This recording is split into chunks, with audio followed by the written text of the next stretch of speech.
हिमी गिरी ग्रह जाई जनमी पार्वती तन पाई। इसी कारण से मां सती का अगला जन्म हिमाचल के यहां पार्वती के रूप में हुआ। हिमाचल और मैना दोनों बूढ़े दंपत्ति, संतान नहीं हुई, रूखा सूखा हो गया जीवन। घर तो बच्चों से अच्छे लगते हैं, रोया करते हैं भगवान क्या महल सूना रह जाएगा, क्या कभी हमारे आंगन में बच्चे की किलकारी सुनाई नहीं देगी, क्या जीवन यूं ही हो जाएगा। आज प्रभु ने कृपा कर दी, गौरवपूर्ण हो गए प्रभु का प्रसाद पाकर। रूखा सूखा हिमाचल हरा भरा हो गया, सूखे पुष्प, सूखे वृक्ष, पुष्प लग गए, पत्ते आ गए, सूखे झरनों में जल भर गया और सोने भवन में बिटिया की किलकारी सुनाई पड़ने लगी।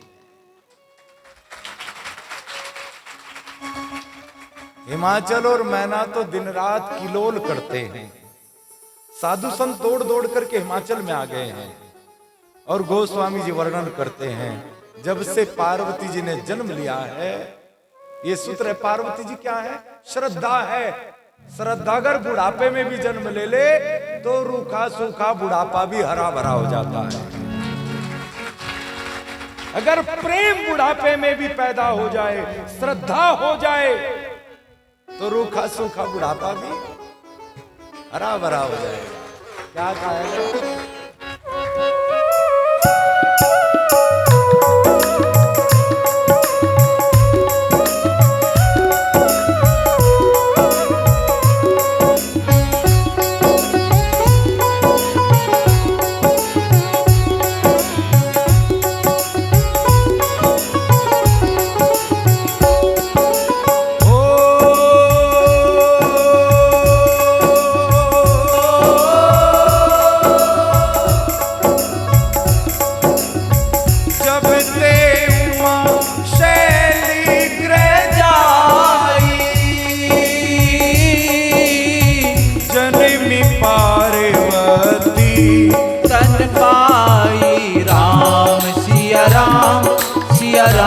जय जय राम राम सिया राम जय जय राम राम सिया राम जय जय राम राम राम सिया राम जय जय राम।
जब पार्वती जी ने जन्म लिया, सब प्रकार की संपत्तियां, सब प्रकार की सिद्धियां हिमाचल के यहां पर आ गई।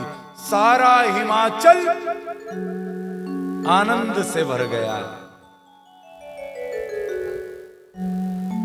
जीवन तब तक ही नीरस है जब तक जीवन में श्रद्धा प्रेम नहीं है। श्रद्धा की बेटी ने जन्म लिया, जीवन आनंद से भर गया। अब बिटिया धीरे धीरे बड़ी हो रही है, सजनों की मित्रता की तरह। सच्ची श्रद्धा धीरे धीरे बड़ी होती है। कई बार होता क्या है, हम किसी गुरुजी के सत्संग में चले जाएं, बड़ी भारी भीड़ देखेंगे, पड़ोसन भी गई हुई है, उसकी देखम देखी हमने भी नाम दाम ले लिया। 6 महीने तक पूरी माला घुमाएंगे, ऐसा लगेगा इससे बड़ा सत्संगी नहीं कंडे लगाऊंगा। और 6 महीने बाद धीरे धीरे कम होता जाएगा। वो क्या है? वो श्रद्धा नहीं है, वो आकर्षण है जो अचानक बढ़ा और धीरे धीरे कम हो गया। सच्ची श्रद्धा तो धीरे धीरे बढ़ती है, सजनों की मित्रता की तरह। पार्वती धीरे धीरे बड़ी हो रही है, उत्सव मनाए गए, बधाइयां गाई गई। भाग वाले होते हैं वो लोग जिनके घरों में बेटियों के जन्म पर भी उत्सव मनाया जाता है।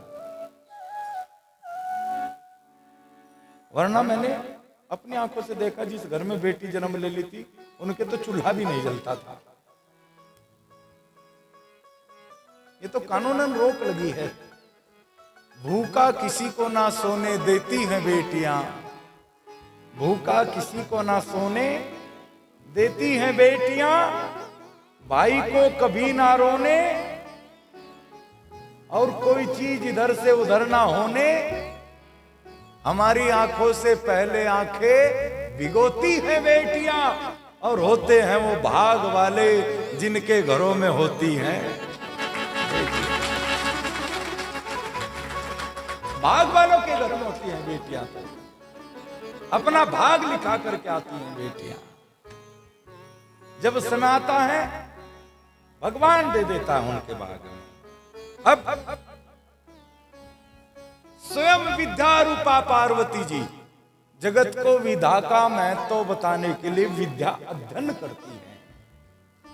और इधर नारद जी को एक दिन समाचार मिला, जगदम्बा का अवतार हो चुका है, तो दर्शन करने कोतूहल रूप में पहुंचे। और जैसे हिमाचल में गए, हिमाचल जी ने चरण धोए, चरण अमृत लिया, उचित आसन देकर के बिठाया, चरणों में बैठ गए। गुरुदेव मेरा अहो भाग्य है, हे महान मुनीश्वर, आपके दर्शन हो गए हैं। साधु अचानक अगर दरवाजे पर आ जाए तो उसे भाग समझना चाहिए। मेरा भाग्य है अचानक आ गए, क्योंकि जहां संत आते हैं वहां अकेले नहीं आते, बल्कि मैं संतनी के पीछे जाऊं, संत चरण रज शीस धराऊं। मैं संतों के पीछे चला करता हूं, जहां संत होते हैं भगवान उनके पीछे पीछे चले आया करते हैं। एक ने कहा, महाराज जी सारा दिन ही तो फिरते हैं। अरे मांगने वाले संतों के भेष में तो फिर रहे हैं, किस किस का सम्मान करें? अरे भैया जैसा बन पाए वैसा सम्मान कर लिया, ज्यादा नहीं, थोड़ा दे दे। एक आदमी भीख मांगने वालों से बड़ा चिढ़ता था, कोई भी आ जाए, कंडेला में हम ही रहते हैं क्या, हम ही हैं क्या यहां? अरे वहां चले जाओ, दूसरे घर चले जाओ। एक दिन तो एक भीख वाले का झोला उठाया, फेंक दिया, चल चल चल चल। पत्नी भले घर की थी, पत्नी अलग ले गई। ऐसा ना किया करो, भगवान को बुरा लगता होगा। अरे इस दरवाजे पर मिलता है तभी लोग मांगने आते हैं। जिस दिन पता लग जाएगा इनको तो अपने खाने के लाले पड़े हैं, कौन दरवाजे पर भीख मांगने आएगा? तो अपने दरवाजे से निराश ना किया करें। जैसा बने दे दिया करे, जो बने दे दिया करे। आज जैसे ही नारद जी आए, चरण धोए, चरणामृत लिया, उचित आसन पर बिठा करके पूजन किया, और पूजन के पश्चात बेटी पार्वती जी को बुलाया, और जैसे पार्वती जी को देखा, नारद जी ने मन ही मन प्रणाम किया, और पार्वती जी ने भी बाबा जी को प्रणाम किया। और राजा ने कहा, बुढ़ापे में भगवान ने प्रसाद में ये बिटिया हमको दी है, हे ऋषिवर, कृपा करके इसके हाथ की रेखा देख करके बताएं इसके भाग में क्या लिखा है। कुछ लोगों की आदत होती है, कोई भी दरवाजे पर आ जाए, महाराज कुछ बता दो ना।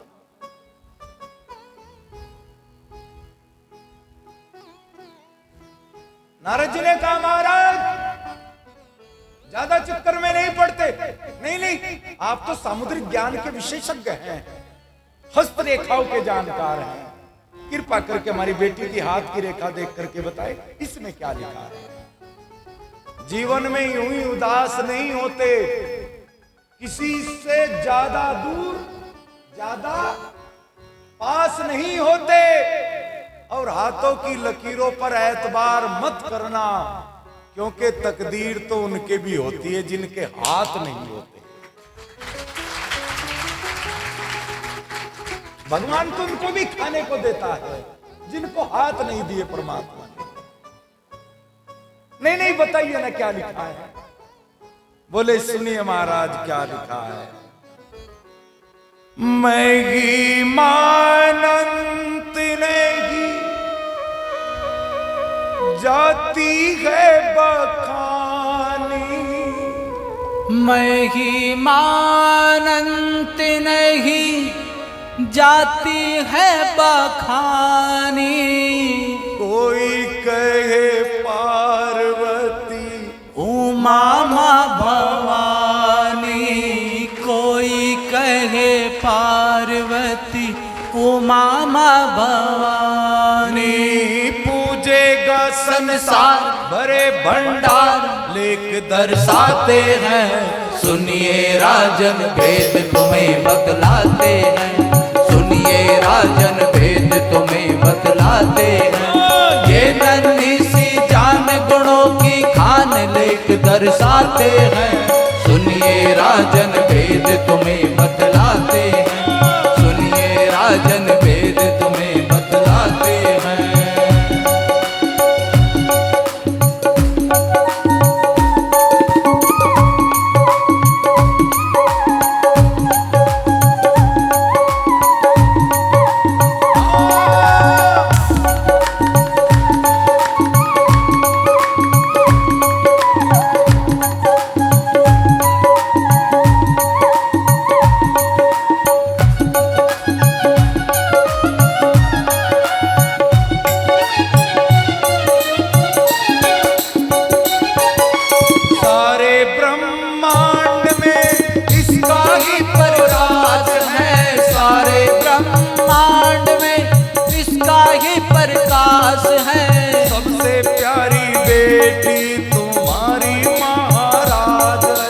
सबसे प्यारी बेटी तुम्हारी महाराज है, धरे जो इसका ध्यान करे कल्याण हस्त दर्शाते हैं, सुनिए राजन भेद तुम्हें बतलाते हैं, सुनिए राजन भेद तुम्हें बतलाते हैं, ये नन्ही सी जान गुणों की खान लेख दर्शाते हैं, सुनिए राजन भेद तुम्हें बतलाते हैं, सुनिए राजन भेद तुम्हें बतलाते हैं।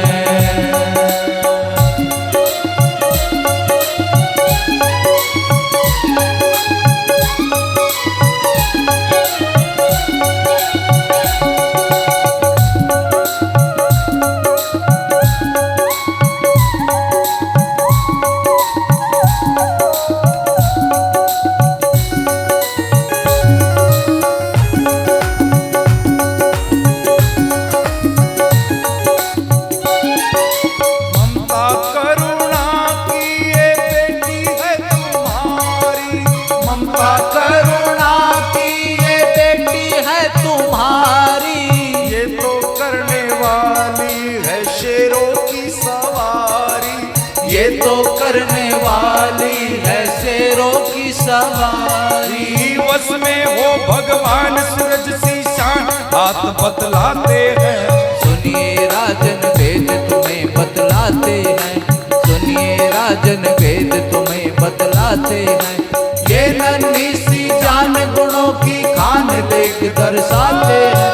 सुनिए राजन वेद तुम्हें बतलाते हैं, सुनिए राजन वेद तुम्हें बतलाते हैं।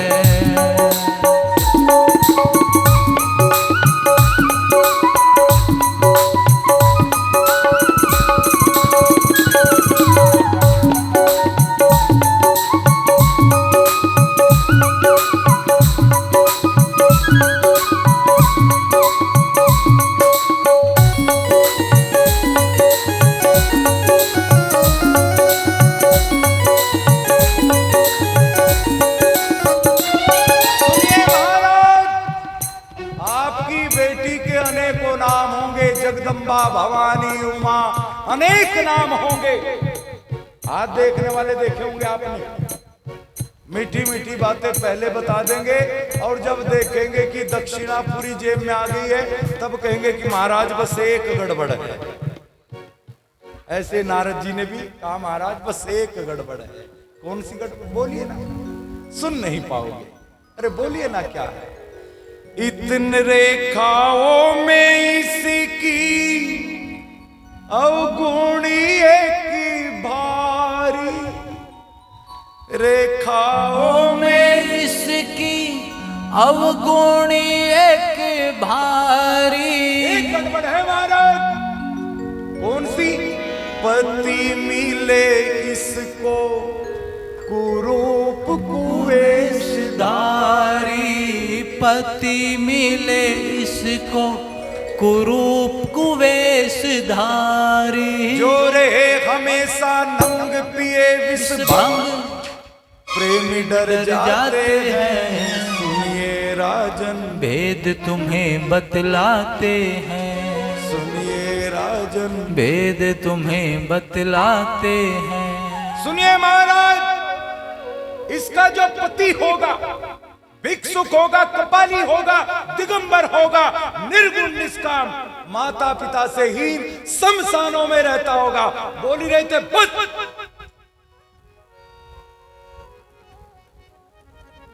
रुक जाइए गुरुदेव, ऐसा ना बोलिए। जिस फल को कल्प वृक्ष पर लगना चाहिए उसे आप बबूल पर लटका रहे हैं। महाराज ऐसा मत बोलिए, मैंने तो पहले ही कहा था सुन नहीं पाएंगे। चरणों में गिर गए महाराज, कुछ कर दीजिए ना, भाग बदल दीजिए। होता कोई हमारे जैसा कह देता कि हाँ भैया 50-60 हजार का खर्च आएगा, भाग बदल देंगे। आजकल तो जगह जगह दुकानें खुली हुई हैं, पाठ करने पड़ेंगे। नारद जी ने कहा सुनिए महाराज, विधाता के लेख को कोई नहीं बदल सकता। विधाता चाहे तो भाग बदले जा सकते हैं। जिस समय महाभारत का युद्ध होने से पहले अर्जुन और दुर्योधन दोनों भगवान से मिलने के लिए आए। अर्जुन पहले आ गया और जैसे अर्जुन आया, भगवान जी सो रहे थे, चरणों में बैठ गए। अर्जुन चरणों में बैठा, दुर्योधन आया, कहीं अर्जुन ना मांग ले, सिराने आकर के बैठ गया। काफी देर सोते सोते हो गए, अर्जुन ने पैर दबाने शुरू कर दिए। एकदम से भगवान जी जागे। भगवान जी की कहां गई नजरें? पहले पैरों पर गई। अरे अर्जुन, पार्थ कब आए तुम? दुर्योधन ने सोचा कहीं भगवान से अर्जुन ना मांग ले कुछ। एकदम से सिराने से बोल पड़ा, भगवान मैं भी आया। और भगवान ने जैसे ही दुर्योधन को देखने के लिए नजरों को टेढ़ा किया, अर्जुन समझ गया अब मांगने की जरूरत नहीं है, भगवान की नजरें टेढ़ी हो चुकी हैं।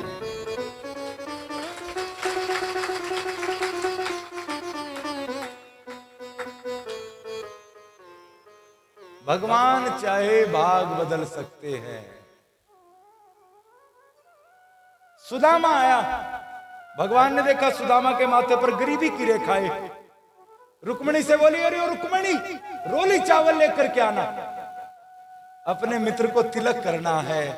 और भगवान ने तिलक करने के बहाने से सुदामा के माथे की गरीबी की रेखाओं को इतना दबाया, सुदामा की गरीबी की रेखाएं मिट गई। भगवान चाहे तो भाग बदल सकते हैं, इसके लिए तो आपकी बेटी को पूजन करना पड़ेगा। और घबराने की क्या बात है? ये जितने भी सारे लक्षण बताए हैं, ये सारे मुझे महादेव में दिखाई दे रहे हैं। और किसी बेटी का विवाह भोलेनाथ के साथ हो जाए, भला इससे बड़ा सौभाग्य क्या होगा। लेकिन इसकी बेटी के लिए तो आपकी बेटी को पूजा करनी होगी। मैं तो केवल सहयोग करूंगा।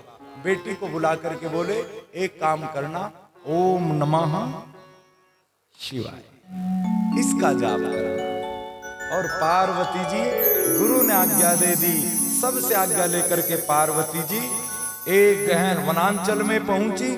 और जाकर के पार्वती जी ने एक बेल वृक्ष के नीचे आसन लगाया, और लगा करके पार्वती जी खड़े होकर के भजन कर रही हैं। क्या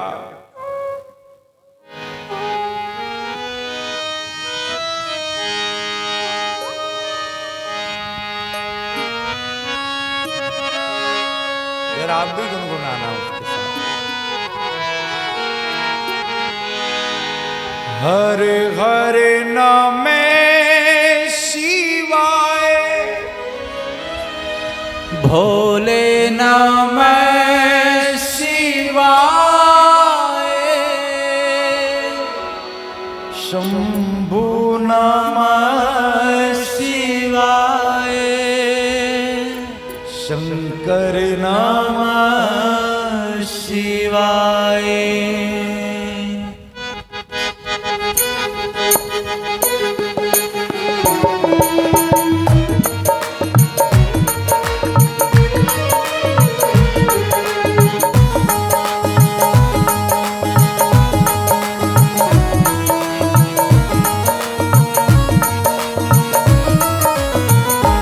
हर हर नामे शिवाय, भोले नमः शिवाय, शंभु नमः शिवाय, शंकर नमः शिवाय, बोलो नमः शिवाय, भोले नमः शिवाय, शंभु नमः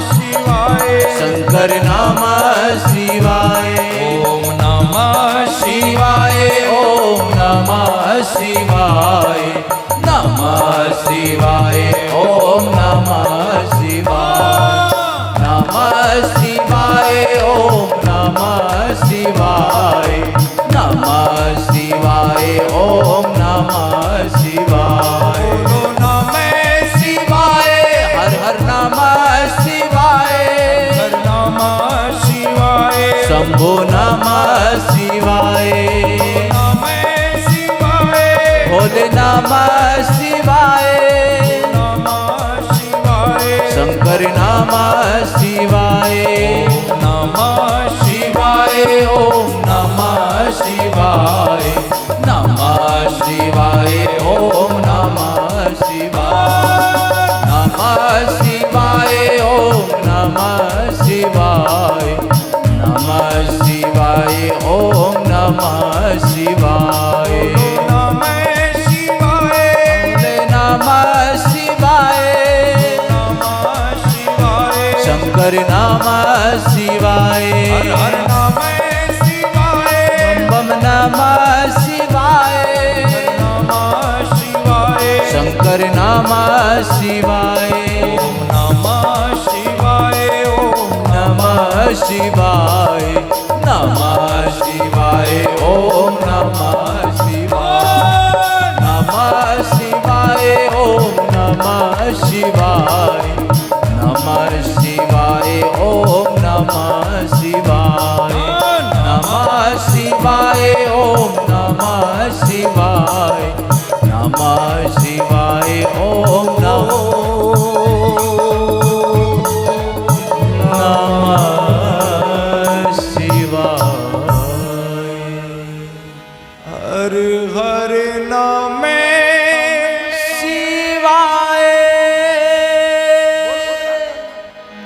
शंभु नमः शिवाय शंकर नाम शिवाय भोले नमः शिवाय ओम नमः शिवाय ओम नमः शिवाय नमः शिवाय नमः शिवाय हर हर नाम शिवाय भोले नाम शिवाय शंभु नमः शिवाय शंकर नमः शिवाय ओम नमः शिवाय ओम नमः शिवाय नमः शिवाय ओम नमः शिवाय। पार्वती जी ने शंकर जी के श्री चरणों को भाव से हृदय में धारण किया और कठोर तपस्या में डूब गई। तपस्या, तप का अर्थ है ऊपर उठना। तपस्या करते नहीं कि शरीर को कष्ट देना। तपस्या का अर्थ है भोगों से, विषय वासनाओं से ऊपर उठना, इंद्रियों को विषय से मोड़ना, भगवान से जोड़ना, इसको तपस्या कहते हैं। तप का उल्टा होता है पथ। पथ का अर्थ होता है गिर जाना, भोगों में गिर जाना, गंदगी में गिर जाना, विषय वासनाओं में गिर जाना, इसको कहते हैं पथ हो जाना, पतित हो जाना। और इंद्रियों को जोड़ करके, समेट करके भगवान का नाम आए, उसको क्या कहते हैं? तप कहते हैं। पार्वती जी गहन तप में डूब गई और वर्षों तक कंदमूल फल का सेवन किया, अनेक वर्षों तक साग पात खाए और उसके बाद तो वो भी छोड़ दिया, जल का सेवन प्रारंभ कर दिया, बस जल पीती है। कुछ दिनों के बाद जल को भी छोड़ दिया, सूखे पत्तों का सेवन करने लगी। इसलिए देवताओं ने आकाशवाणी की, पार्वती जी आपकी जय हो, जय हो आपकी। आज से आपका एक नाम अपर्णा हो गया। मां कुछ दिन से क्या कहने लगे? अपर्णा कहने लगे। लंबा काल बीत गया, आकाशवाणी हुई, पार्वती जी आपकी जय हो, जय हो।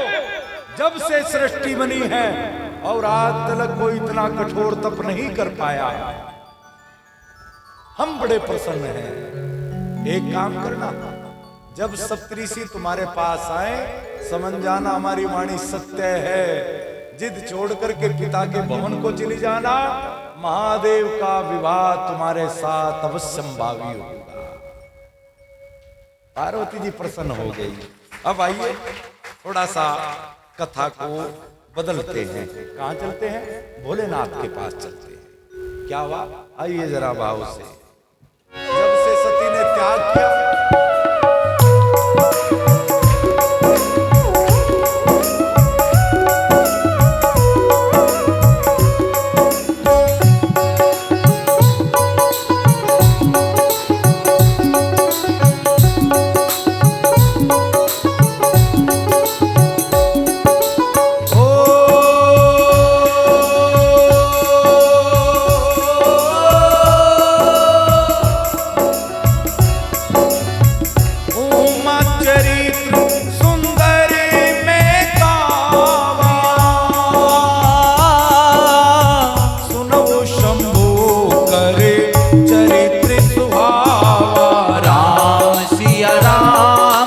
राम जय जय राम राम सिया राम जय जय राम राम सिया राम सिया राम सिया राम राम सिया राम सिया राम सिया राम राम सिया राम सिया राम सिया राम राम सिया राम सिया राम सिया राम राम सिया राम जय जय राम राम राम सिया राम जय जय राम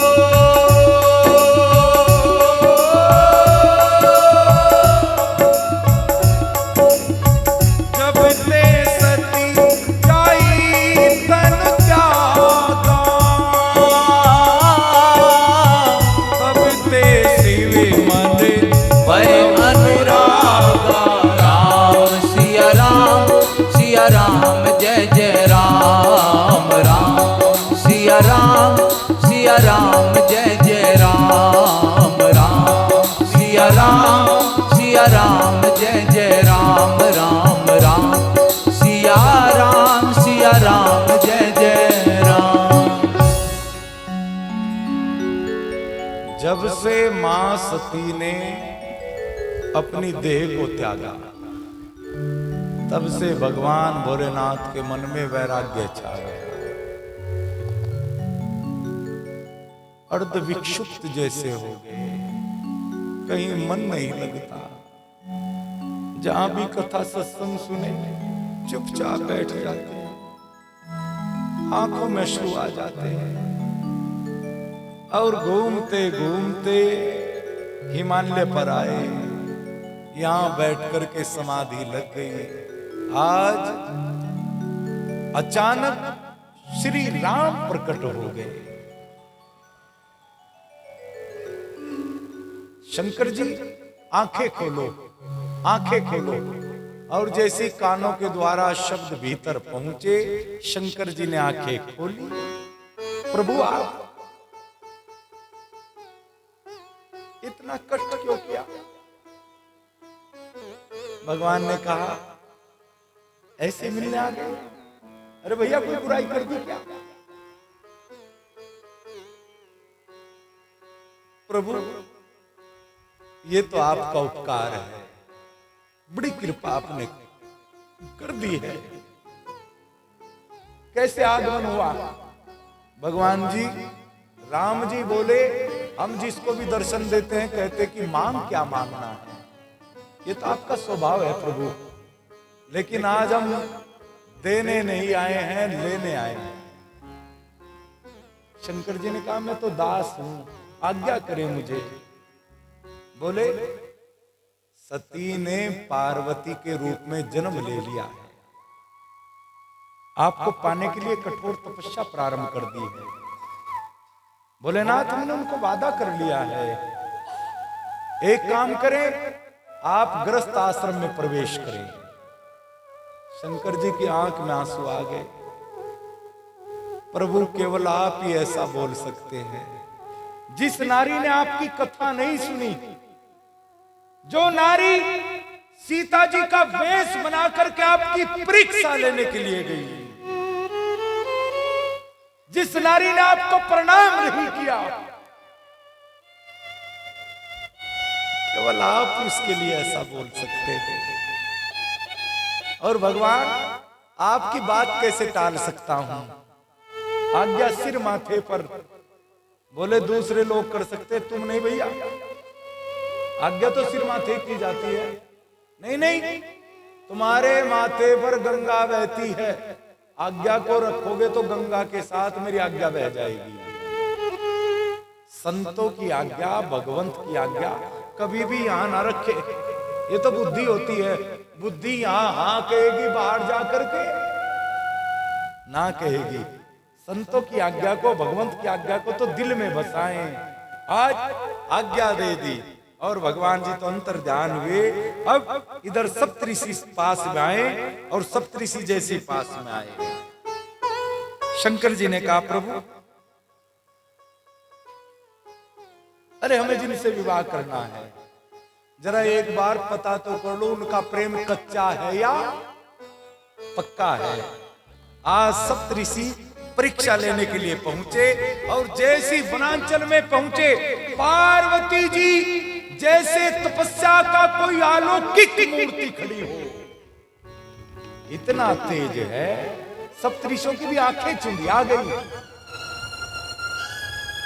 पास गए और जाकर के बोले बेटी आंखें खोलो, आंखें खोलो। पार्वती जी ने आंखें खोल करके प्रणाम किया, हे ऋषिवर प्रणाम। सप्तऋषियों ने कहा इतना कठोर तप किसके लिए कर रही हो? बोले महाराज अगर बता दिया ये कहोगे पत्थर की बेटी है, बुद्धि भी पथरा गई है। सुनना चाहते हो? जल में दीवार खड़ी करना चाहती हो? अरे सीधे सीधे बताओ क्या चाहती हो, क्या चाहती हो? बोले मैं शंकर जी के साथ विवाह करना चाहती हूं। सप्तऋषियों ने हंसना शुरू कर दिया, वाह बेटी, तुम्हारे अलावा कोई दूसरी भी है जो उनके साथ विवाह करेगी? ना माँ का पता, ना बाप का पता, ना रोजगार, ना खानदान का पता, ना मकान, ना दुकान। अरे पिछली बार हमने उनका विवाह करवा भी दिया, ना खाने को मिला, ना पहनने को मिला, आखिर जल करके आत्महत्या ही करनी पड़ी बेचारी को। पार्वती जी ने मन ही मन कहा कोई दूसरी थोड़ी ही थी, मैं ही तो थी वो। और सुनिए महाराज, एक जन्म की तो बात छोड़िए, मैं तो जन्म जन्मांतर के लिए निश्चय करके बैठी हूं, विवाह होगा तो शंकर जी के साथ होगा। अरे बेटी हम बताएंगे ना तुम्हारे लिए दूल्हा। कैसा दूल्हा बताया? आइए क्या कहा।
जय जय श्री राम, जय जय श्री राम।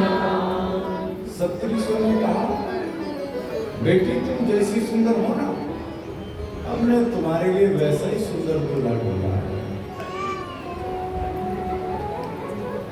वेद जिनकी आरती करते हैं, जगत जिनकी कथाएं होती हैं, लक्ष्मी जी के जो पति हैं, ऐसे भगवान विष्णु के साथ तुम्हारा विवाह करेंगे। बोले महाराज जी यही गड़बड़ करते हैं, शोषण तो पहले घर में बैठी है। और सुनिए महाराज, मानती हूं महादेव अवगुणों के भंडार हैं और विष्णु जी गुणों के भंडार हैं। क्या कहा?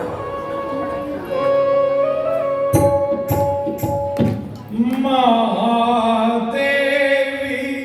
अविगुणी भवनी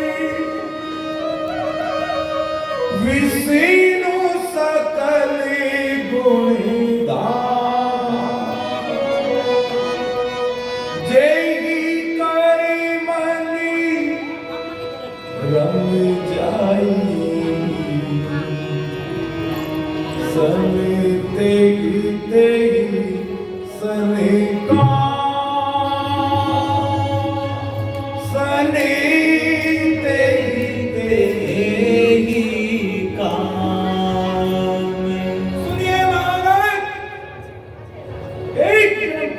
छोड़िए, मेरा जब भी जन्म होगा, विवाह होगा तो शंकर जी के साथ होगा। और सुनिए महाराज, मैं सब कुछ टाल सकती हूँ, लेकिन अपने गुरु के वचनों का त्याग। उन्होंने कहा गुरु कौन है तुम्हारे? बोले नारद जी। बोले राम राम राम राम। अरे गुरु जी किसको बनाया? नारद जी घर बसाओ नहीं है, घर उजाड़ू है। बुढ़ो के घर उजाड़ दिए। नारद जी घर उजाड़ने वाले हैं। बोले सुनिए महाराज, आपकी तो बात क्या, भगवान भोलेनाथ जी समझाने आए तो भी मैं समझने वाली नहीं है। सप्तऋषि ने कहा बेटी जाओ, हंस करके आशीर्वाद दीजिए। हम तो तुम्हारी बल बुद्धि की परीक्षा लेने चाहते हैं। हमारा आशीष है शंकर जी को तुम अवश्य प्राप्त करो। अब इतना कह करके सप्तऋषियों ने जैसे भगवान भोलेनाथ को पार्वती जी के प्रेम की कथा सुनाई, भगवान तो किसी और का नाम सुनने को तैयार भी नहीं है। और भगवान भोलेनाथ ऐसा प्रेम कथा सुनी, भगवान भोलेनाथ की प्रेम समाधि हो गई।